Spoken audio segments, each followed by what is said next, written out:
Estamos ao vivo agora. Boa noite, pessoal. Sou Feliciano Azuaga, sou economista, professor, morador aqui de Sinop. E aproveitando esse período que a gente está em quarentena, meia quarentena, eu fiz um convite, fiquei muito feliz de ter recebido um aceite aí do nosso representante da Assembleia Legislativa, do deputado Ulisses Moraes, para fazer um bate-papo.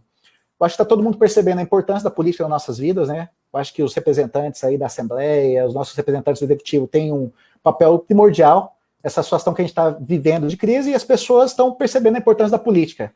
E o Ulisses, quando eu lembro da campanha dele, acho que eu conversei com o Ulisses rapidinho uma vez no restaurante, ele estava no ápice da campanha, aquela correria, mas você via muita energia, e eu como professor, eu fico muito feliz em ver pessoas jovens, pessoas com ideais, assim, tentando fazer algo diferente na política, Ulisses. Primeiro, eu queria te agradecer a aceite do convite e poder participar e fazer esse bate-papo, Ulisses. E eu queria te perguntar, para você se apresentar aí, quem que é o Ulisses Moraes, hoje deputado estadual aqui por Mato Grosso, mas quem que é o Ulisses? Como é que esse cara aí, que tinha uma vida normal, decidiu entrar na política e hoje bater de frente aí com o que a gente tem de política tradicional e arrumar algumas tretas, eu posso chamar assim, né, bem intensas na nossa Assembleia Legislativa, Ulisses? Quem é o Ulisses Moraes? Fala, Feliciano. Bom, primeiramente, prazer estar falando com você aqui. Agradeço o convite. Estava compartilhando aqui no Instagram aqui, a, a O live link? para a turma poder assistir aqui. Bom, o Ulisses é um advogado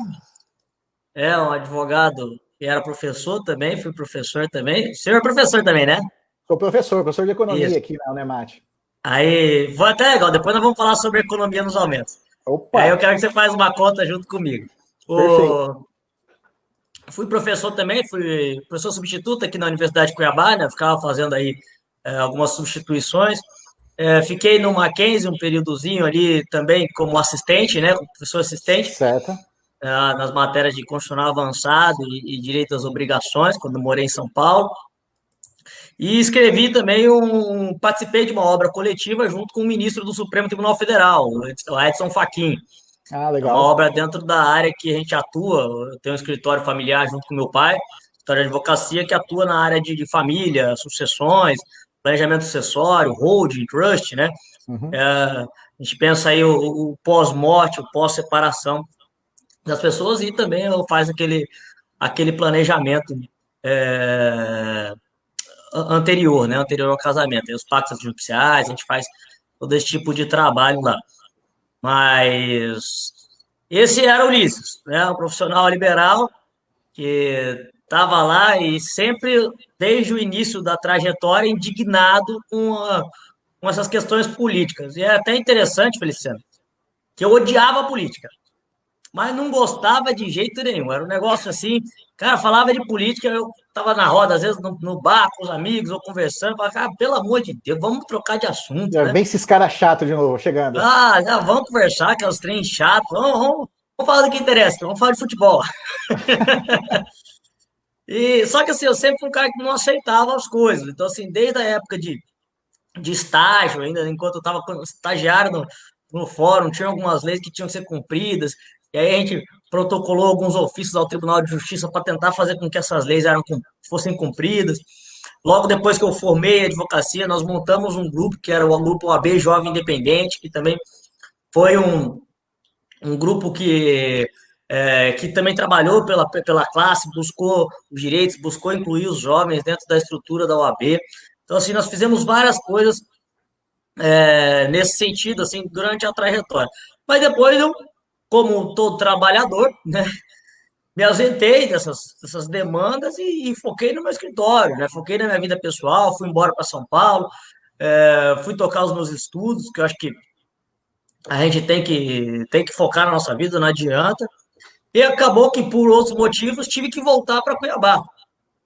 E nisso, a gente já gravava vídeos, eu acabei aproximando de um pessoal em São Paulo, já gravava aqueles vídeos aqui na internet, questionando algumas posturas públicas, questionando alguns gestores, questionando algumas vantagens. E depois disso, a gente foi se inteirando mais.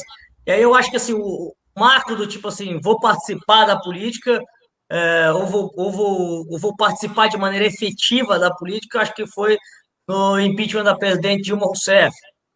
E ali eu fui o único mato-grossense na época que ingressou com um pedido de impeachment contra a presidente. E foi interessante que ele foi uma semana antes do pedido de impeachment da Janaína Pascoal, que foi a que passou. Ah, legal. E o tema era o mesmo. Tanto o meu pedido quanto o da Janaína Pascoal, que foi o que passou, foram os primeiros pedidos com base no parecer provisório, né? Aquele primeiro parecer do Tribunal de Contas da União. Que o Tribunal de Contas da União deu dois pareceres. O primeiro foi um provisório. Então ele fez uma reprovação provisória das contas, e aí depois que eles fizeram o definitivo. Então, tanto eu quanto a Janaína entramos no provisório. Lógico que No mesmo depois período. o dela acabou criando mais corpo, né? Juntou o Hélio Bicudo, juntou Aham. o Miguel Reale, e o dela acabou indo para frente, lógico, talvez por questões políticas e técnicas também, que eles estão. Ali eram os papas do direito, não adianta nem eu querer me comparar. Mas eu acho que ali foi um primeiro momento que eu falei assim, cara, hoje eu fui realmente cidadão. Exercia a cidadania na plenitude. Uma coisa que eu sempre pergunto para as pessoas, né? Eu lembro quando eu fui contar para minha esposa, pro meu sogro, que eu ia participar da política partidária. Foi um choque, né? Aqui em casa, minha esposa também participou da OAB durante muito tempo, só teve problema. E ela, assim, foi totalmente contrária. Fui contar para o meu sogro também, que eu participava de uma campanha, ele me perguntou 4 vezes, assim, ele, político? Mas coisa de bandido, acho que você escutou isso, né? Eu queria saber, quando é que você decidiu participar de uma campanha e qual que foi a reação da sua família? Porque ninguém fala assim, acho que os pais não chegam assim e falam, puxa, é isso daí que eu queria, meu filho vai ser um político. Acho que a família, todo mundo fica te olhando torto uns dias. Como é que foi essa comunicação que você fez com a sua família? Bom, é igual você falou. A primeira que a gente tem que falar é em casa, né? Que a gente vai ser candidato. Então, como é que foi lá em casa? Eu morava com meus pais. Falei, ó, mãe, pai, quero ser candidato. Estou com interesse de concorrer a um cargo público. Só que a minha família teve algumas decepções na política aí, né? Nós tivemos aí, a minha avó tentou ser, aí faleceu no meio da campanha, não conseguiu tocar, meu avô depois tentou, depois teve um tio que tentou, e assim, alguns fizeram despesa demais, não conseguiram chegar lá, e gerava todo aquele desgaste na família. Então, assim, meu pai e minha mãe, a primeira coisa que eu falei que queria participar, eu falei assim, puxa, você tem. Eu lembro até hoje da minha Com frase, da minha certeza. mãe, e eu coloco, sempre que eu faço alguma postagem com ela, Dia das Mães, essas coisas, eu coloco que naquele momento ela já deu a primeira preocupação dela. Ela falou assim, meu filho, você tem certeza disso? Você tem certeza que você quer isso para sua vida? Ela deixou bem claro, né? Cara, mãe é mãe, né? Mamãe acho que tem uma premonição das coisas, né? A tal da mulher, o sexto Aham. sentido Sim, dela. sim. Ah, você tem certeza que você quer isso para sua vida? Falei, mãe, é a oportunidade, eu acho que a gente tem que tentar mudar. Não adianta eu ficar só reclamando aqui. Eu fico aqui do lado de fora, reclamo, reclamo, reclamo, reclamo. Mas o que, que eu estou fazendo efetivo? Eu vou colocar a mão no chifre do boi mesmo e vamos chacoalhar esse negócio. Aí, assim, beleza. Eles ficaram meio assim, e eu falei assim, ó, mas eu vou fazer um trato com vocês. Aí ela falou, qual que vai ser? Eu falei, eu não quero um centavo da família aqui. Então, esse foi Perfeito. um trato que eu fiz com eles. Eu falei assim, ó, eu tenho um dinheiro guardado, que era bem pouco também na época, comparada às outras campanhas, eu tinha 20 mil reais. Oh, não tem que esconder, Aham. até porque isso está na prestação de contas eleitoral. Tinha 20, reais, 20 mil reais na minha conta aquele mês, que tinha caído um honorário. Falei, ó, pai, eu vou começar minha campanha com isso aqui, e eu não quero nem um centavo seu nem da mãe. Tá proibido de qualquer doação eleitoral na minha campanha de vocês dois. Aí eles falaram assim, não, então tudo bem. O Ulisses não quer, ele não quer, até porque eu vi várias pessoas é, gastando rios de dinheiro da família, deixando aquela situação e depois não dava certo. Então foi o primeiro trato que eu fiz com eles, foi tranquilo. Mas assim, todo mundo que a gente conversava falava assim, cara, esquece, bicho, você não vai ganhar. É, quanto você tem para investir? Eu falo assim, ó, vou começar com 20. Eu falo assim, cara, você tá de sacanagem, isso é uma piada. Não vai conseguir. Mas assim, parabéns por tentar, vai embora, toca. Então você acabou virando piada, né? Então a gente foi tocando aquilo, tinha aquilo lá para investir. Fiz uma meta, né, de arrecadação. Não consegui nem atingir essa minha meta de arrecadação na iniciativa privada, porque assim, acho que o pessoal fica receoso de doar. Menino Sim, sim. novo, a política eles conheciam como é que era, a gente sabe realmente que é Ele é um cara difícil. legal, mas não é para ele, né? Pô, ele tem umas ideias legais, é bacana, tá até tem um rostinho mais ou menos, mas Ah, dinheiro, né? Então, assim, foi uma das dificuldades. Mas. E é mais engraçado que nem meu pai e minha mãe, você pode perguntar para eles não acreditavam no início que dava certo. Eles deixaram muito claro isso para mim. E meu pai fala que ele só passou a acreditar. Ele falou assim: olha, eu só passei a acreditar na campanha do meu filho nas 2 últimas semanas. Porque até então a gente começou, deu start, foi falando, foi aparecendo muita gente nova que a gente não conhecia. E incorporando na campanha de maneira orgânica. Então aquilo foi tomando um corpo. Eu via nos números. Então, assim, eu falava para as pessoas, assim, cara, eu tenho número. Assim, eu vejo meus compartilhamentos, eu vejo minhas curtidas, eu vejo os comentários. Assim, meu número eu acho que não vou fazer feio. Aí o pessoal fala assim, não, mas curtida de Facebook não dá Não vale voto. nada isso, não vale nada, né? É. Você tem quantos lá? Você tem 2.000 comentários. Você acha que esses 2.000 comentários vão votar em você? Esquece. Esses caras não querem nem saber de você. Estão lá comentando porque achou legal a postagem. Então, assim, uma coisa que eu acho que é legal, e até falo para todo mundo que quer começar e que toma essa decisão. Cara, a primeira coisa que você tem que fazer é acreditar. Você tem que acreditar. Se nem você acreditar em você mesmo, esquece que não precisa participar. Nem Então, tenta. assim, você acredita. Você tem que acreditar. Que a pessoa pergunta assim, fala assim, Ulisses, você acreditava? Eu falo, cara, eu acreditava todos os dias. E é engraçado que alguns conhecidos meus que me viram, que conversaram comigo depois da campanha, depois de eleito, eles falavam assim, cara, era muito estranho conversar com você, porque a gente ia para falar com você e falar que você não tinha chance. Você fala assim, cara, eu tenho chance. Eu vou conseguir. E era eu mesmo. Eu ali tava tipo assim, sabe, convicto de que eu tinha chance, que era possível, que eu ia conseguir. E que eu não tinha entrado para perder. As pessoas perguntavam assim: você entrou para fazer quantos votos? Às vezes as pessoas perguntavam: você está querendo fazer campanha para vir vereador depois? Eu falava assim: não, eu estou entrando para ganhar. Quantos votos você precisa? Eu falei: preciso de 15 a 20 mil votos. Mas você acha que você consegue? Eu falei assim: cara, se eu não achasse, eu não tinha entrado. E ficava nessa. Então, assim, o primeiro ponto: tem que acreditar. Tem que acreditar que dá Até o certo. Leandro Nazari comentou aqui que não dá para entrar com esse pensamento derrotista, né? Senão, melhor nem começar. Deixa eu perguntar aqui para ti. Você teve participação em movimento de renovação, né? O MBL, que nem você falou, teve Sim, contato com pessoas lá em São Paulo. Você acha que esses movimentos, né? Eu participei do Renova, da escola do Renova, dessa turma atual agora. Você acha que esses movimentos foram importantes para dar gás para essa galera que queria mudança, pessoas que não queriam essa política tradicional? Só para rapidinho, eu decidi entrar na política com uma ex-chefe minha da universidade, uma professora, que um dia ela me fez um convite para trabalhar num cargo de gestor da universidade. E quando ela foi me convidar, ela não me fez o convite inicialmente. Ela pediu para falar assim: me fala aí, o que você acha que tem que melhorar na nossa instituição? E eu fiquei 5 minutos reclamando, falando que tinha que melhorar, isso, internet, estrutura, burocracia. Aí eu fiquei mais 5 minutos falando depois para ela, e ela falou o seguinte: olha, reclamar é fácil, né? Reclamar é fácil, fazer testão no Facebook é fácil, reclamar na mesa de bar é fácil, mas na hora que você tem a oportunidade, ou na hora que você se esconde e não se expõe, não vai mudar nada. Então, ou você vem para trabalhar na gestão, ou vai se expor para trabalhar na política partidária, para se expor como uma pessoa que quer mudar a estrutura do Estado por dentro, ou senão você vai ser um reclamão que vai reclamar o dia inteiro, vai chegar tarde, vai assistir seu futebol, sua televisão, vai dormir e não vai mudar nada, né? Mas eu queria perguntar para ti, você tem algumas bandeiras, né, importantes, que eu também concordo, que é combate à corrupção, que é a defesa da liberdade, e a renovação política. E você falou muito que você também teve uma campanha totalmente diferente. Você não usou recurso público, usou voluntariado, pegou essa galera nova aí em Cuiabá e região que estava com gás de mudança. Conta pra gente essa história aí de você falar que não queria usar recurso público, o seu grande diferencial da sua campanha, que é um diferencial também do partido que eu faço parte, que é o Novo. Como é que você acha que você acha que engajou as pessoas aí, esse pessoal que te apoiou na campanha, de você ter uma campanha sem usar recurso público? com certeza, né? Respondendo a primeira pergunta, todo movimento ele é muito importante. Seja o MBL, o Acredito, esses movimentos que tem aí, o Livres, Uhum. o Partido Novo mesmo vem com várias ideologias. Eu sou um grande fã do Partido Novo, ainda sou amigo pessoal lá do Poit, amigo do Ah, Melão, legal. amigo do Daniel José, são amigos pessoais meus aí que eu encontro sempre quando eu estou indo a São Paulo, lá, o Sérgio Vitor.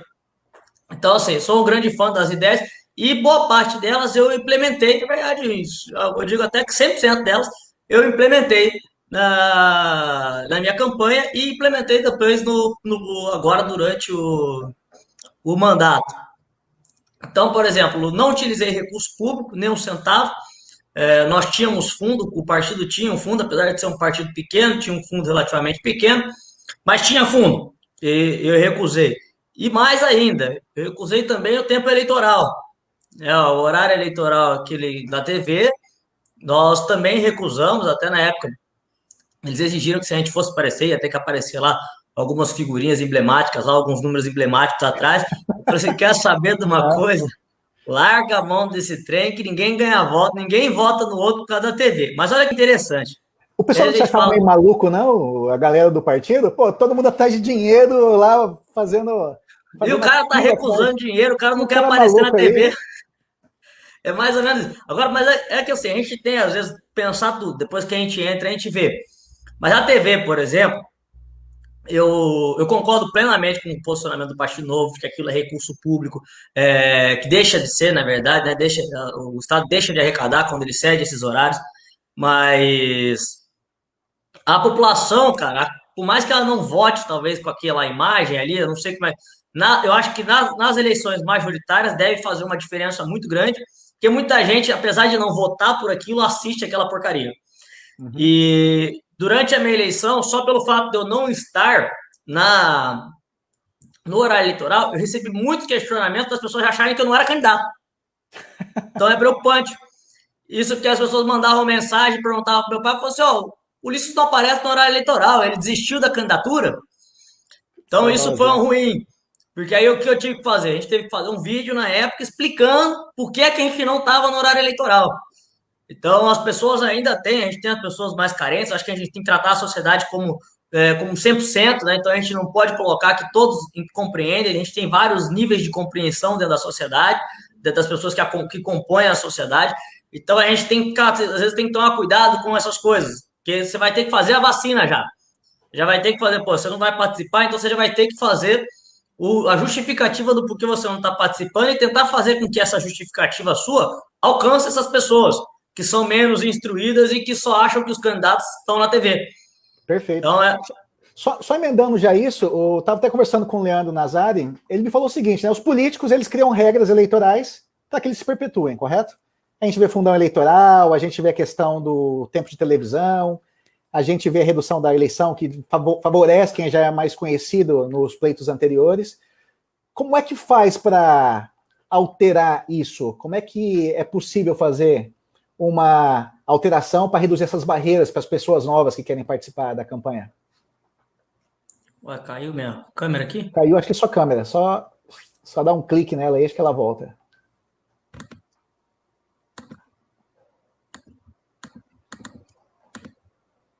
Ué, não sei o que aconteceu aqui. Caiu a câmera? Será que...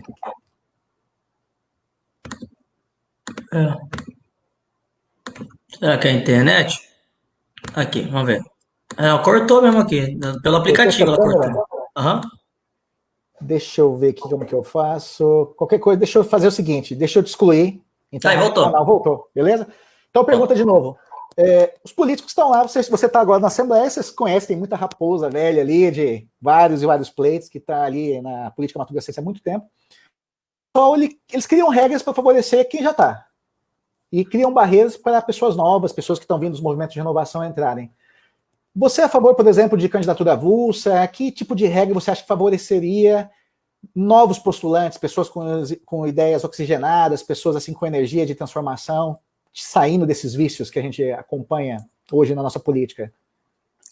Desde o início, né, isso não é de hoje, isso já vem de algum tempo, eu sempre defendi a candidatura independente. Eu acho que o fato de a gente ter necessidade de uma legenda, eu acho que ela limita, né, o candidato. Até porque, às vezes, nós não concordamos 100% com aquela legenda e Certo? cada ser humano tem o direito e a liberdade de poder determinar o que ele acredita e o que ele não acredita, o que ele pode escolher e o que ele não pode escolher.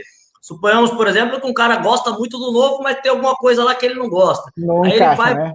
para um outro do Partido Cristão, mas não é, às vezes, talvez aquela ideologia dele. E sem contar também que hoje vamos colocar aí que 80% dos partidos já não tem mais ideologia nenhuma. Perfeito. É a ideologia do comodismo. É o que você achar que vai, entendeu? E a escolha de partido, na maior parte das vezes, ela não é ideológica. A escolha do partido é estratégica. Estratégica como, Ulisses? A maior dificuldade hoje, principalmente quando a gente fala de eleições proporcionais, são chapas, é número. Então, da mesma forma que você pode ter um candidato que vai precisar de 20 mil votos, dependendo da chapa, você vai precisar de 10. Então, ela acaba sendo uma escolha muito mais conveniente, numérica e estratégica, do que, eventualmente, uma escolha ideológica. Então, eu acho que tem que sim liberar essa candidatura independente, inclusive já é objeto de discussão no Supremo Tribunal Federal. Só que aí vai ter que mudar um pouco o regime político no que tange às candidaturas proporcionais, né? Beleza. Vamos falar agora de situação no nosso estado, né? Lá no início do ano teve essa discussão sobre a reconfiguração das alíquotas do ICMS, muitas associações protestaram contra o governo aumentando, tentando aumentar a arrecadação, o bolo de arrecadação, e sempre o argumento do governo é o preciso de arrecadação, porque o Estado precisa de recursos para manter aquela estrutura, os serviços, mas passa essa fase, você vê o aumento dos gastos, novamente, do governo do Estado. A gente viu agora a ampliação das vagas do TJ, né? A gente tem hoje mais desembargadores que o próprio STJ, e essa semana, que foi aquele vídeo seu que viralizou, sobre o aumento dos DGAs, né, dos cargos de alto escalão do governo. Não é uma coisa incoerente? O governo uma hora está chorando, falando que precisa de recurso, joga no bolso do contribuinte, faz aquelas votações que a gente acompanha, e de repente está aumentando os gastos. Tipo, nunca é para o lado do governo, sempre é para o lado do contribuinte. Como é que é isso, essa incoerência? Como é que apontar, às vezes, sozinho lá na Assembleia essa incoerência? Como você falou, não é nem uma coerência, né? É uma incoerência. O ano passado nós tivemos grandes debates, né? Aumentou aí a carga tributária de uma maneira radical no estado de Mato Grosso. Nós literalmente enforcamos mais o agro, nós enforcamos mais a indústria, nós enforcamos mais o comércio. E aí tudo numa justificativa, né? Vamos dizer assim, que o estado estava numa calamidade financeira. Chegaram a aprovar ainda o decreto de calamidade financeira. Perfeito. E aí agora a gente vê esse ano a saúde fiscal do estado, esse ano, o estado de Mato Grosso estava crescendo alardemente. A gente tinha arrecadações de 20% a mais praticamente que do ano passado, nos primeiros meses antes dessa pandemia. Então houve sim um aumento de arrecadação por conta do aumento da carga tributária de maneira pesada. Então a gente esperava que isso fosse retornado em obras de infraestrutura, em saúde, na educação, focado literalmente para o essencial, né? Já que está cobrando mais, vamos investir mais. Mas, infelizmente, a gente percebe que, às vezes, muito desses recursos, boa parte desses recursos, acabam sendo desperdiçados ou mal utilizados, ou utilizados para agradar segmentos A, segmentos B, ou talvez, como aconteceu agora, agradando a elite do funcionalismo. O governo do estado agora mandou uma mensagem que foi aprovada na semana passada, sob alvo de muita polêmica. Inclusive, o governador vem me ofendendo essas 2 últimas semanas agora de maneira insistente, tentando colocar a população contra. Mas eu vou aproveitar agora essa live para mostrar em números para você o quanto ele aumentou. Que são as nossas contas, né? Você vai ser, como você é economista, você vai ser melhor do que eu. Eu sou advogado, mas a gente sabe fazer conta também. Mas eu acho que o governador tem que voltar para o Kumon para fazer as contas dele lá, porque ele. Até um vídeo que viralizou foi aquele vídeo que você tem lá com o Wilson Santos, né? Na hora que você começa a questionar as contas, os valores, porque é uma coisa incoerente. A gente vê até na discussão do TJ, não, eu vou aumentar 9 vagas, 90 cargos técnicos e não vou aumentar os gastos. Assim, a gente tem coisa que parece irreal, né? Parece que a gente está numa realidade alternativa. Você vê lá o aumento dos DGAs, a pessoa, não, mas não vai ter aumento de gasto nenhum. Não, a justificativa é que vai economizar. É mais barato contratar efetivo do que comissionado. Perfeito. Essa afirmação é real. Quando você fala, é mais barato contratar um efetivo do que um exclusivamente comissionado? Sim, real. Só que ele esquece de dizer que 70% já é efetivo. Sim. Então, olha a conta. É uma matemática bem rápida. Se 70% dos cargos que ele aumentou já são efetivos, ele está dando aumento de gratificação para 70%. E esses Perfeito. aumentos não são pequenos, estamos falando de aumentos aí que dobram, né? De Gratificações 9 que para saem 18. de 6 mil para 12 mil. Então, assim, isso a gente falando só das gratificações. Depois eu entro nessa do salário que chega a 18 mil. Então, aqui, 70% dos cargos tiveram suas gratificações dobradas.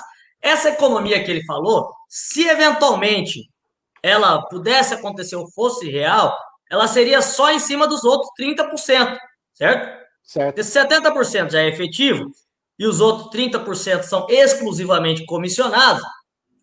Para essa economia ser real, ele tem que pegar esses 30%, mandar os 30% embora, de Perfeito. exclusivamente comissionado, que não vai fazer, tenho certeza absoluta, até porque a boa parte desses estão nos cargos de alto escalão, mandar os 30% embora e contratar tudo novo, tudo efetivo. Só que, primeiro, ainda que ele fizer isso, a economia ainda não vai ser suficiente, porque ele gerou um custo nesses 70% muito alto. Ele dobrou a gratificação desses 70%. E aí, por exemplo, nesses 30%, como a gratificação antes ela era de 35% a 70%, certo? Então agora ela é de 70% a 90%. Então vamos colocar uma média aqui de que para o efetivo ele pagaria algo em torno de 80% do salário, certo? Seria Certo. 20% mais barato do que o efetivo. Se a gente fizer isso, ou seja, ele consegue economizar 20% em De cima de 30. De 30%. 30%, sim. Isso vai dar 6%. Se a gente colocar em milhões aí esses 6%, daria algo em torno de 500 mil reais de economia, vamos colocar assim, 500 mil de Mês. economia mês. Só que para gerar essa economia de 500 mil reais por mês, ele arrumou um custo de 1.380.000 a mais por mês. Não tem lógica, né? Não faz, não É bate. inconsistente. E só uma pergunta que até que o meu sogro me fez no fim de semana, quando ele recebeu o seu vídeo, meu sogro mostrou seu vídeo lá no celular e falou assim, não, mas o governador falou que vai acabar com cargos. Eu falei, chefe, ele vai acabar com cargos, não estava demitindo ninguém. Porque às vezes você tem na estrutura, você sabe disso, né? Na estrutura do Sim, Estado, você tem lá um monte de cargo que é cargo não preenchido. Você dá uma canetada, mas você não tem impacto financeiro. Eu falei, chefe, ele está falando que está cortando cargos. Ele não está falando que ele demitiu as pessoas, que vai ter impacto financeiro no mês seguinte. eu procurei no Diário Oficial os nomes das pessoas. Não tem, porque Eu não também tinha olhei. gente. No dia seguinte tinha lá, acho que 16 contratações, 16 exonerações, 17 contratações. Eu falei pro meu sogro, falei, aqui, chefe. Ele falou ontem, mas olha aqui o Diário Oficial, ó, tá bonitinho, 16 para cá, 17 para lá, um dia normal de trabalho. Ele falou, mas não é 4 mil que demitiu? Eu falei, não, ele demitiu função, demitiu cargo. Às vezes tem cargo lá que está 10 anos, que é um cargo para concurso, que está esperando uma vaga no futuro. Então, assim, O que impacto ele financeiro fez, é zero. o que ele fez foi extinguir o cargo vago. Então, assim, esses cargos já estavam vagos, ou seja, pô, eu tenho lá um escritório, pô, se eu tenho um cargo vago no meu escritório e eu resolvo acabar com esse cargo, a economia é zero, porque eu já não estava gastando com esse cargo. Eu vou supor que eu tenho lá 2 cargos vagos de secretário no meu escritório. Aí Uhum. agora amanhã eu vou assim, ó, extinguir 2 cargos vagos. Qual que é a economia que eu fiz?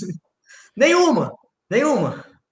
Eu, como contribuinte, eleitor, fico olhando assim, será que os caras são pegos aí de surpresa? Eles acham que vão mandar. Isso que eu até queria perguntar para ti.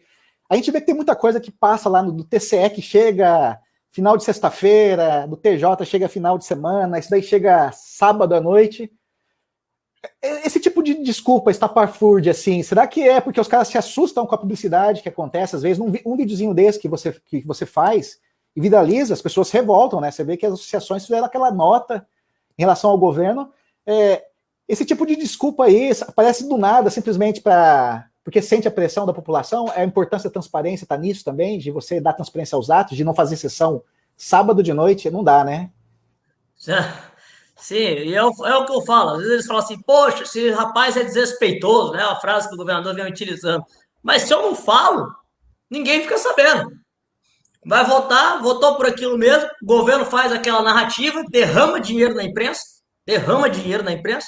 a imprensa faz uma narrativa do tipo assim, estamos economizando, né? Ó, extinguimos 4 mil cargos vagos, economia de 200 milhões. Falei, quê?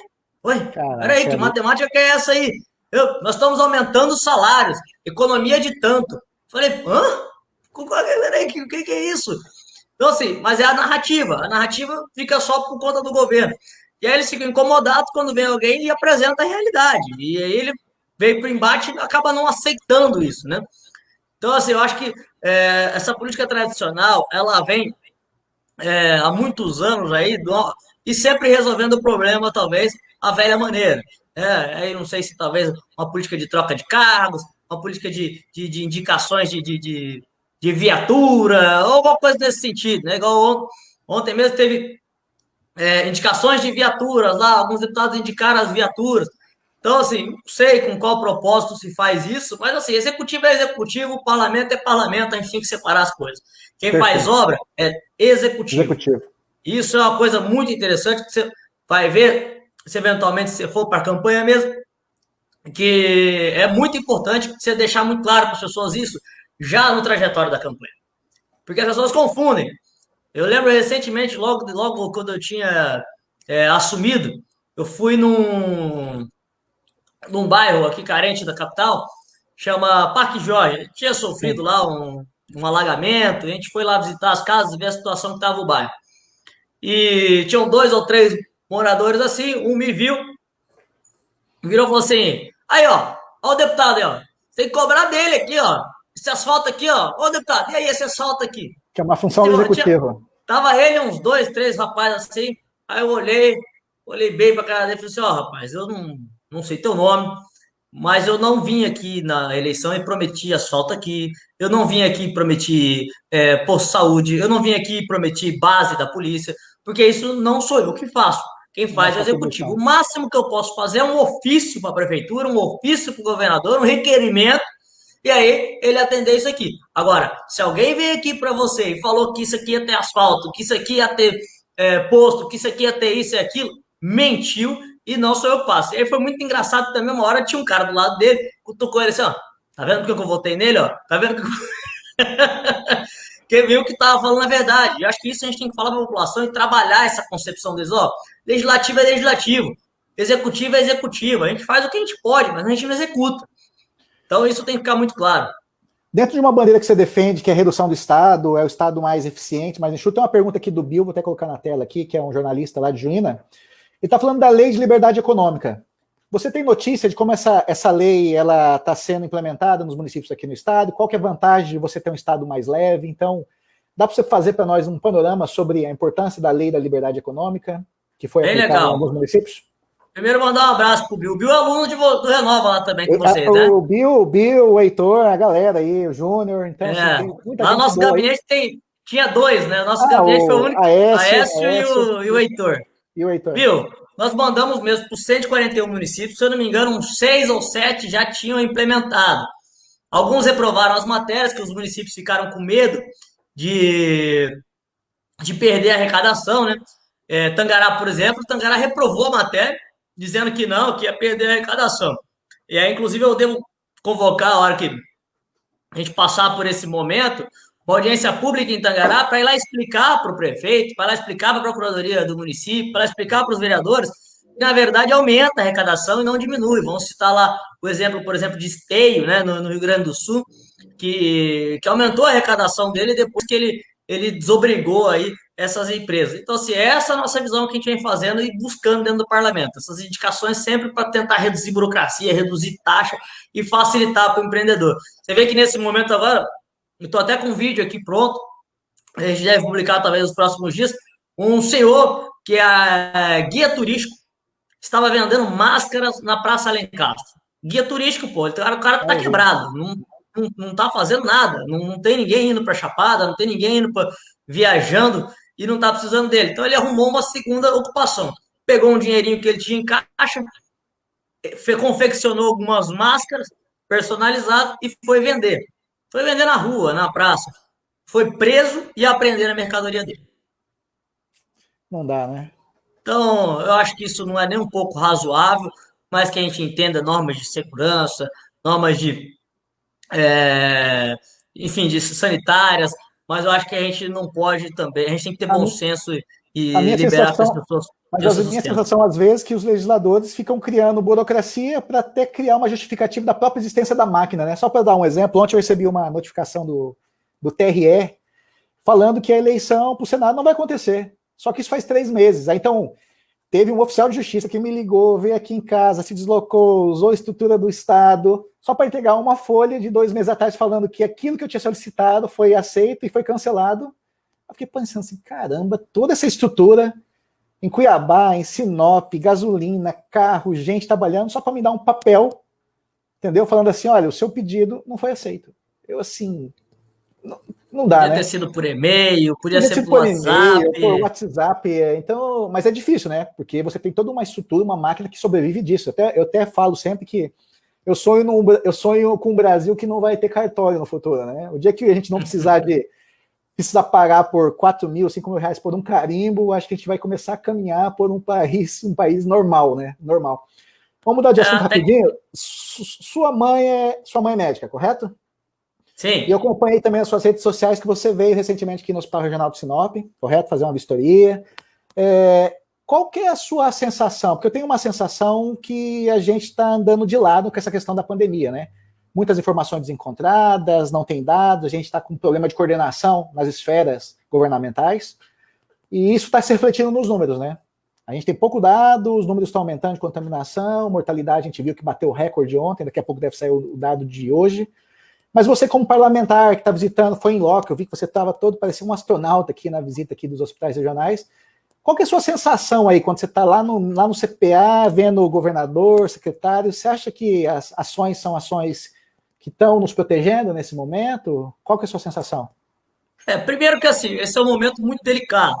Eu acho que ninguém estava preparado, o mundo não estava preparado para tomar qualquer providência com relação a isso que a gente está passando, né? Então, o que que a gente esperava nesse momento? Nós estamos aí no segundo mês, né? Caminhando para o terceiro mês aí de fechados, né? Vamos dizer 100% fechados, mas com boa parte das coisas fechadas. Aí em Sinop, inclusive, está tudo aberto, né? Eu tive aí Tá, esses tá. dias atrás. Aqui fechou tudo. Então, assim, os comerciantes querendo abrir tudo. Então, o que que a gente precisava? Nós precisávamos, nesse momento, de líderes.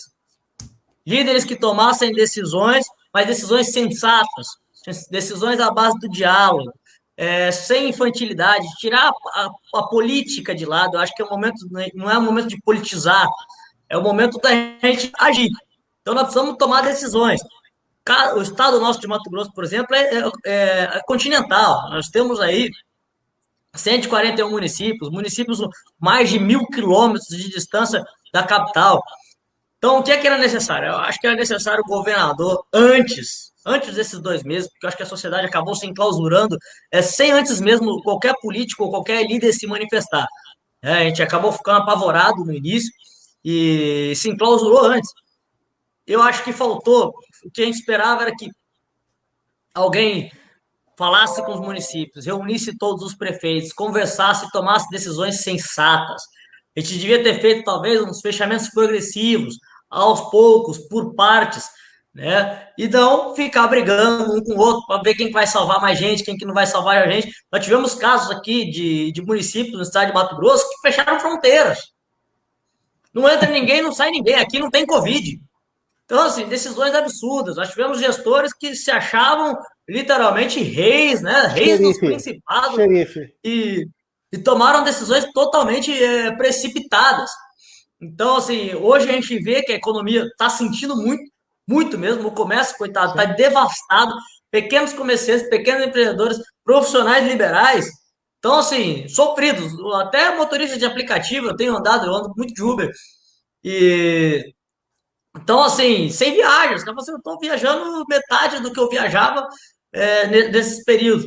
Então, assim, faltou uma posição enérgica por parte do líder maior do Estado de chamar, né, a população, chamar os outros gestores, tomar decisões conjuntas para que a gente não estivesse passando por isso. Nós temos hoje, por exemplo, Cuiabá e o Estado de Mato Grosso brigando. Cada hora um gestor faz um trem e outro quer fazer diferente. Cuiabá está sofrendo muito. Nós temos empreendedores quebrando, comércio todo fechado, agora que começou a reabrir progressivo. Então a gente precisa tomar posições conjuntas. Acho que não é um momento de briga política, é um momento literalmente de consenso que a gente não estava preparado com isso. Agora, com relação aos hospitais, tem uma coisa interessante.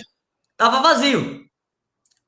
aí em Sinop, por exemplo, eu acho que qual que é o motivo primeiro de eu estar indo, né? Eu acho que esse é o momento agora do político mostrar para que ele serve, né? O político não tem que ficar em quarentena. Qual que é um dos papéis do político? É fiscalizar. Então, eu, como um fiscal, eu tenho que saber se o médico está sendo bem tratado, se a enfermeira está sendo bem tratada, se a profissional da limpeza está tendo os EPIs necessários nesse momento, que a gente vê a quantidade de profissionais da saúde que foram infectados e morreram aí nos outros países. Uhum. Então, acho que é o momento do político sair de casa agora e colocar a mão na massa. Ver quem que pode garantir para o médico se ele vai estar lá com os EPIs necessários? Quem que vai garantir se nas UTIs estão com os respiradores adequados? Então, é esse tipo de coisa que a gente tem que fazer. Em Sinop, por exemplo, tinham 10 leitos vazios que estão reservados aí para o Covid. Não sei como é que está agora, mas naquela semana que eu fui, Seis ocupados. 6 Ontem, ocupados desses 10. 6 ocupados. Uhum. Então, assim, no dia que eu fui, estava tudo vazio. Aqui nós tínhamos, aqui na semana passada, tive um antigo pronto-socorro, que é o hospital referência de Covid do estado, tinham apenas 4 lá. Então, são 4 UTIs, vários leitos vazios. Hoje nós estamos com uma taxa de ocupação de 13%. Então, nós temos uma taxa ainda baixa. Baixa, sim. Então, a gente tinha que ter pensado, acho que lá no início, e ir fazendo progressivo. Porque senão, agora, a gente chega no pico, tem que fechar tudo de novo. E aí, como é que as pessoas vão sustentar suas famílias? Então, assim, eu acho que faltou uma liderança nesse momento. Faltou uma coordenação, né? Acho que uma coisa, até eu conversei com alguns médicos, até o Leandro falou isso comigo, Mato Grosso teve umas vantagens da demografia, de ser afastado dos municípios, mas a gente observa uma falta de coordenação nessa situação. Deixa eu te questionar aqui uma questão. A gente está observando que vai ter eleições municipais, em breve, né? A gente vai ter eleições municipais para a prefeitura, para vereador. Se você pudesse falar para jovens, tá? Para pessoas que queiram participar da política, estão com medo, ou por questão familiar, ou por não se expor, porque você sabe que é uma exposição, você toma uma pancada todo dia aí. O que você falaria para um jovem, para uma pessoa assim, que quer mudança, mas ainda está com aquele medo de entrar na política? Bom, esse tempo atrás ainda, o Jorge, que trabalha comigo, que também é do Partido Novo, fez essa pergunta lá. Ulisses, o que você acha? O que é que eu posso fazer? Como a gente deve fazer? E uma coisa que tem que ficar muito clara é, você não pode ter medo. Eu acho que política não é um lugar para medroso, é um lugar para pessoas que têm coragem de literalmente empunhar as ideias. Se você tem uma ideologia forte, se você tem vontade e determinadas coisas que você é contra, você tem que ser corajoso. Porque vai chegar lá, você vai ter 90% ou mais pensando diferente de você e você não pode se intimidar. Você tem que estar disposto a passar por isso, a passar por exposição, a passar por ataques, a passar por ameaças. Então, se você for um medroso, sai fora. Não é um Nem vem ambiente pra cá. criativo. Nem vem pra cá. Nem Eu se sou perguntando, arrisca. mas e aí? Não, se for um medroso, nem vem. Não vem Se, porque de covarde a gente já tem muito. Porque a se, a gente precisa de pessoa, gente com. se a pessoa se espana já numa briga de Facebook, então Não, nós esquece. precisamos de gente com coragem para manter firmes as ideias e para fazer com que as pessoas acreditem naquilo, para que elas comprem as ideias e trabalhem junto. Então, assim, por Perfeito. exemplo, o Partido Novo tem várias ideias interessantes, mas são concepções que talvez algumas pessoas não entendam. Então, vocês têm que ser fortes para manter a posição. E aí, é muito interessante, por exemplo, na reforma da Previdência. Na reforma da Previdência, nós tínhamos galerias lotadas de pessoas que me esculhambaram de todos os nomes. Mas você tem que ser firme. Você tem que ser firme e coerente. Fazer um discurso rígido e mostrar que aquilo é o que é o certo. Agora, eu Perfeito. podia muito bem me acovardar, ficar na minha e voltar quieto. Mas não, a gente tem que mostrar por que a gente veio. Não vai agradar todo mundo. Nunca a gente vai agradar todo mundo. E tem E que se tomar, tentar agradar todo mundo, não vai agradar ninguém. e tem que tomar cuidado com o populismo. Né? Porque aí você vai ver projetos, você vê a Assembleia Legislativa, por exemplo, apresentou mais de 1.000 projetos. Você vai olhar, boa parte desses projetos são populistas ao extremo. E aí, o que é que importa? Importa ser populista ou importa fazer o correto? Algumas ações populistas impactam, quebram pessoas, mudam todo o cenário. Então, a gente tem que tomar muito cuidado com isso. Tem que pensar em ações coerentes. Qual que é a ideia? O meu ideal é o ideal de liberdade, é o ideal da iniciativa privada, é o ideal de redução de gastos, é o ideal de economia. Então, eu tenho que enfrentar. Poxa, Ulisses, mas todo mundo pega tudo, todo mundo faz integral, todo mundo vive numa boa. O que é que tu faz? Você não tem vontade? Cara, vontade não falta, todo mundo tem vontade. Acontece que eu vim para cá para fazer e agir com um propósito diferente. Ou eu encaro isso, vou até o final, ou não sirvo para nada. Ou eu sou só mais um igual todo mundo. Então eu acho que esse propósito, a pessoa tem que ser corajosa e enfrentar o propósito dela e carregar ele até o final. E manter a postura. Ulisses, eu vou fazer 3 perguntas para ti que chegaram aqui agora, para a gente já ir para os finalmente. Tá? Vou colocar a primeira pergunta aí na tela. Pergunta do Leandro Nazari. Uma coisa que eu acho que eu percebi aqui dos comerciantes é que o comerciante assim, ele está se matando, tem muita gente quebrando. Você tá Cuiabá, então a situação nem se fala, né? Que está muito mais rígido. Muita gente quebrando, só que o cara não vê isso do governo. E depois vai ter o pós-pandemia, né? O retorno pós-pandemia, como que essa economia vai recuperar? A pergunta do Leandro é: que medida que o Mato Grosso teria que tomar nesse período pós-pandemia para recuperar a vitalidade da nossa economia local? Boa pergunta, Leandro. Assim?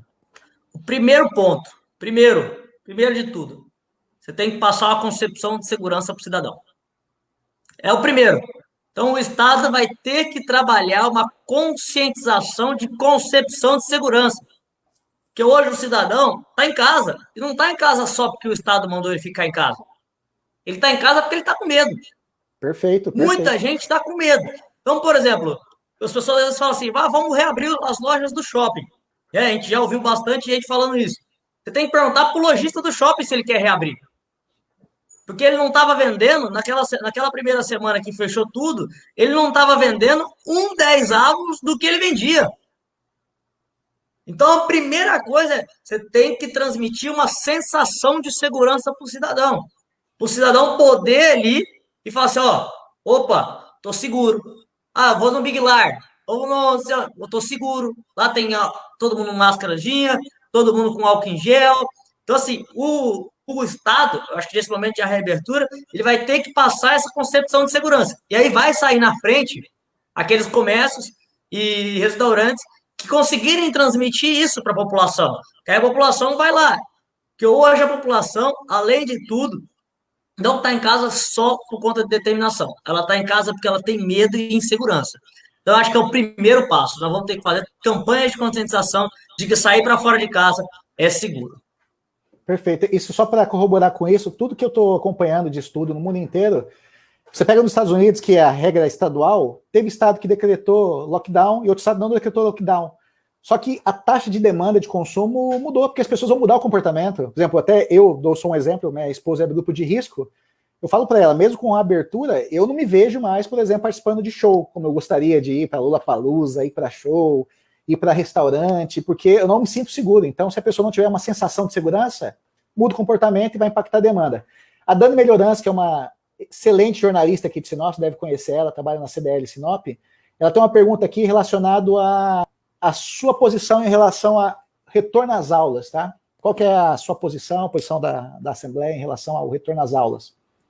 É o que eu tenho dito. Nós precisamos trabalhar a concepção de segurança. A partir do momento que a gente tiver segurança para fazer esse retorno das aulas, nós faremos sem problema.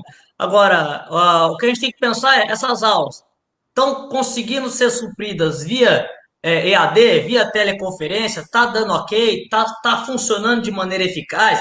Se tiver funcionando de maneira eficaz, esses EAD, esses telepresenciais, eu acho que a gente não precisa mexer no primeiro momento para esses que estiver funcionando. Não, Ulisses, tem a prática, tem determinadas matérias que tem que ter a prática. Essas eu acho que a gente pode ir retornando progressivamente com medidas de segurança. O que a gente não pode é ficar tudo fechado e passar, não, vamos jogar sempre para frente, vamos jogando para frente, vamos jogando para frente. Nós precisamos de um plano de reabertura. E não tem. Esse é o incrível, nós não temos. A gente vê as entidades fazendo, as empresas, as indústrias, o comércio mandam os planos, mas nós não temos um plano do Estado. O plano do Estado foi uma adaptação do plano da Copa de 2014.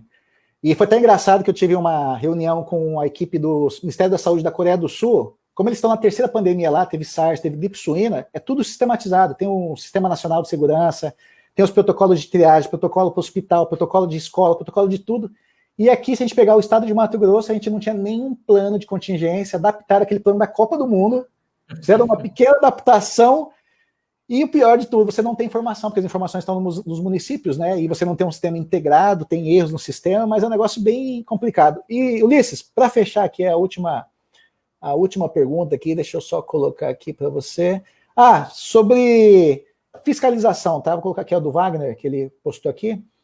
O que adianta abrir se não está tendo fiscalização? Uma coisa que eu quero perguntar para ti. Reabertura, você tem que ter triagem e tem que ter testagem. Esse é o protocolo padrão no mundo inteiro, né? Todos os países que estão conseguindo reabrir, caso da Alemanha, a gente está vendo agora a Europa e os países lá da Oceania, Nova Zelândia, que é o principal caso, estão fazendo essa tríade, né? Distanciamento social, triagem, monitoramento e testagem. Como é que você vê essa questão de fiscalização, testagem aqui no estado de Mato Grosso? Como você disse, está pífio isso, né? Nós não temos teste, não está testando ninguém. Testa quem está apresentando algum tipo de sintoma, mas assim, e ainda assim, a maior parte, se não tiver lá, que eles falam que é a tomografia, né? Aquela tomografia bem prejudicada, nem testa, só manda isolar. Então, assim, acabam que eles estão fazendo o mais simples e o mais fácil. Não, isola o cara em casa, manda o cara ficar 15 dias em casa e vive por isso mesmo, né? Perca 15 dias da sua vida em casa aí assistindo Netflix, se tiver que trabalhar, azar do seu patrão, azar de você se for profissional liberal. Então, assim, e não faz o teste para o cara, às vezes, continuar com a vida dele ou não. Então, assim, nós precisamos de teste. Então, todos os lugares que resolveram, como você citou aí, Coreia do Sul. Coreia do Sul testou todo mundo.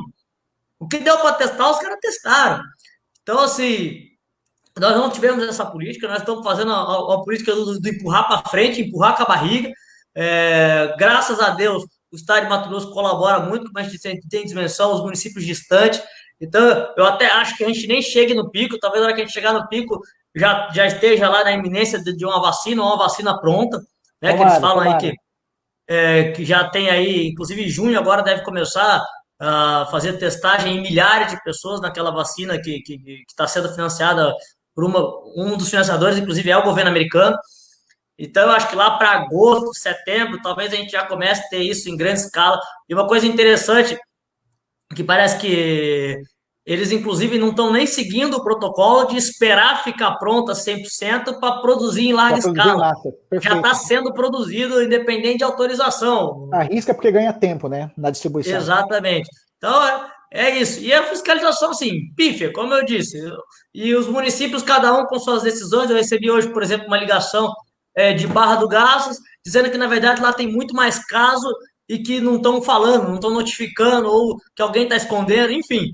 E aí a gente tem que ficar em cima, notificando as empresas, é, literalmente. E sem contar também que isso aqui, eu até estou vendo aqui o Dr. Naim falando aqui, das Aham. corrupções das licitações. Esse momento de pandemia pode ser que agora seja uma nova Copa do Mundo. Nós Perfeito, tivemos perfeito. recentemente um problema em Rondonópolis. Problema, não vou dizer problema, né? Tivemos uma denúncia de Rondonópolis, por exemplo, que a secretária do município acabou aproveitando da pandemia para comprar o papel higiênico do ano inteiro. Ela falou que ia utilizar o Licitação. papel higiênico 3 meses e comprou quase 700 mil em papel higiênico e papel toalha. Então, as pessoas estão utilizando essa dispensa para direcionar compras. Isso é muito grave. Então, a gente tem que tomar cuidado aí. Eu vi algumas licitações de live, nós estamos fazendo essa live de graça, né? Custo zero, tá, pessoal? Custo Exato. Então, zero. assim, imagina você pagar para alguém para fazer uma live e colocar justificativa Covid pelo Estado. Não dá, né? O pessoal também Até nessa a perde. gente já viu. É cheio de espertalhão, né? E aí é importante ressaltar o papel do representante, que é um dos papéis da Assembleia de fiscalização. Exato. Fiscalização, transparência, expor, porque o pessoal daqui, eu até falo isso porque eu recebo os vídeos, as associações se mobilizam, as pessoas se mobilizam, e as pessoas estão ficando indignadas e ninguém, acho que, até eu tenho uma frase que eu falo muito para meus alunos, quem bajula político paga a conta, né? Então, acho que político tem que ser cobrado, o executivo, o legislativo, o judiciário, a gente tem que cobrar, porque a conta cai sempre no mesmo bolso, né? Ulisses, eu queria só pedir para tu, então, fazer uma mensagem final e agradecer esse bate-papo, acho que foi bem legal, bem leve, assim, você mostrando vários pontos que interessam para muitas pessoas do estado de Mato Grosso, falamos sobre renovação, falamos sobre fiscalização das contas, falamos sobre Covid. Queria que você deixasse aí uma mensagem de otimismo para a gente aí e um convite para o pessoal participar e acompanhar suas redes sociais, seus canais. Bom, primeiramente agradecer o convite aí. Muito obrigado por dar essa oportunidade de a gente poder bater esse papo, conversar um pouquinho sobre o mandato. E de recado, né? Pedir para as pessoas seguirem a gente aí no Instagram, Ulisses Moraes, Facebook Ulisses Moraes, YouTube Ulisses Moraes, Twitter. Nós estamos até no TikTok. Então, estou participando de Opa, tudo. TikTok é legal. Então, Meu enteado quer morrer quando eu coloquei uma continha no TikTok. Ele fala, não, então tem que tio, participar de é tudo. vergonha. Eu falei, não, que vergonha, Matheus. Vamos lá. Teve, Fazer dancinha. teve um candidato de Minas, eu acho que até no Tinder ele fez campanha. Opa, Então, assim, ó, falar para a galera toda aí, principalmente a galera que tá com você, vocês têm que acreditar, certo? A política ela está mudando. Por mais que a gente ainda tenha alguns enfrentamentos, por mais que a gente ainda tenha certas dificuldades, eu acho que se a gente deixar de acreditar, a gente só entra no buraco e não faz nada e não muda nada. Então, assim, a gente precisa estar sempre acreditando. As coisas não vão acontecer como a gente quer sempre, mas a gente tem que se colocar à disposição para ser instrumento dessas mudanças e tentar fazer isso. Então, eu acho que é muito importante que as pessoas venham para a política, participem da política, jovem, velho, como assim, as pessoas dizem, "Oh, mas o que é a nova política? A nova política é cabeça, não é idade. A nova política são perfeito. pessoas que estão dispostas a quebrar concepções antigas, quebrar velhos dogmas, entendeu? Agir de uma maneira diferente, sair daquele modelo patriarcal, vir para um modelo novo. Essa é a nova política, não é idade, é mentalidade. Então, eu acho que a gente tem que trabalhar isso, trazer mais pessoas para dentro do campo, para a gente poder jogar bola com pessoas que estão na mesma linha. Porque, infelizmente, hoje a gente quase faz igual contra. Então, a gente precisa de um time grande para estar fazendo essa nova política e para tentar fazer novos gols aí em termos de economia, em termos de autoridade, em termos de combate à corrupção, coisa nova. Acho que o Brasil respira áreas novas e a gente precisa cada vez mais fomentar isso. E como você mesmo disse, nós não podemos idolatrar pessoas, nós temos que idolatrar ideias. Ideias. Então, seja quem tiver com essas ideias, nós precisamos seguir ideias e não pessoas. Não tem o A, não tem o B, não tem o C, tem ideias. Ideias ideal, eu acho que a gente deve estar sempre fortalecendo, seja lá quem seja o personagem. As ideias transformam, né, Ulisses? Como acho que a mensagem final foi o que tu disse mesmo, né? A gente tem que ter mais jogadores para esse time de transformação. Queria te agradecer também pelo seu tempo. Eu sei que deve estar cheio de trabalho aí em Cuiabá, principalmente num momento delicado da pandemia. Tem demanda, etc., de vários segmentos aí do estado. Agradeço pelo bate-papo. Espero que a gente possa conversar mais no futuro aí com boas notícias nesse período pós-pandemia. Ulisses, obrigado, tá? Foi um bate-papo, acho que bem agradável. Vou disponibilizar nas outras redes sociais também esse material. E bom trabalho, continuo fazendo esse papel aí e divulgando para a gente aqui no interior do estado. Tranquilo? Valeu, obrigado. Conta comigo. Um Amanhã eu estou em abraço. Rondonópolis e Primavera do Leste, fiscalizando o hospital. Perfeito. Pé na estrada que a gente vai estar acompanhando e cobrando, hein? Valeu, querido. Um abraço. Valeu. Tchau, tchau, Ulisses.